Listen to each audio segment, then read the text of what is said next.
இந்திய மண்ணில் பிறந்த ஒவ்வொரு மனிதரும் மிஸ் பண்ணக்கூடாத ஒரு தேசிய திருவிழாக்கு தான் நான் இங்கே வந்திருக்கேன். அது எங்கே நடக்கு தெரியுமா? பஞ்சாப்ல அட்டாரிங்கிற கிராமத்தில் இந்தியா பாகிஸ்தான் எல்லை முடிவில் நடக்கிற வாகா பார்டர் திருவிழா தான். அம்ரிட்சர்லேருந்து ஒரு 30 கிலோமீட்டர் தூரத்தில் இருக்கு. இங்கே கோல்டன் டெம்பிள் பக்கத்தில் double decker service bus service இருக்கு.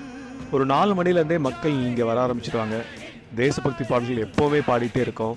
மக்கள் தேசக்கொடி ஏந்திட்டு டான்ஸ் ஆடிட்டு ஒரு பெரிய கொண்டாட்டத்துக்கு தயாராகிடுவாங்க. ரொம்ப வெயிலாக இருந்தது, அதெல்லாம் கூட அவங்க கண்டுக்கல. இப்போ வந்து பெண்களுக்கும் பெண் குழந்தைகளுக்கு மட்டும் நம்ம தேசிய கொடி ஏந்தி பாகிஸ்தான் கேட்டை நோக்கி பரேடு வர்ற நடக்கிற இடத்துல ஒரு வளம் வர்றதுக்கு ஒரு அனுமதி இருக்கு. நிறைய ஆண்கள் இதை ரொம்ப மிஸ் பண்ணாங்க. அந்த ஒரு எனர்ஜியே வேற லெவலில் இருக்கும். ஸோ குழந்தைங்கலேருந்து பெரியவங்க வரைக்கும் எல்லாருமே ரொம்ப ஒரு ஸ்பிரிட்டோட இருப்பாங்க. அது பார்க்கறதுக்கு ஒரு கண்கொள்ளா காட்சியா இருந்தது. அங்க ஒரு ஆர்மி ஆஃபீஸர் வந்து நம்ம சும்மா இருக்க விட மாட்டாரு. கத்த சொல்லுவாரு, ஆட சொல்லுவாரு.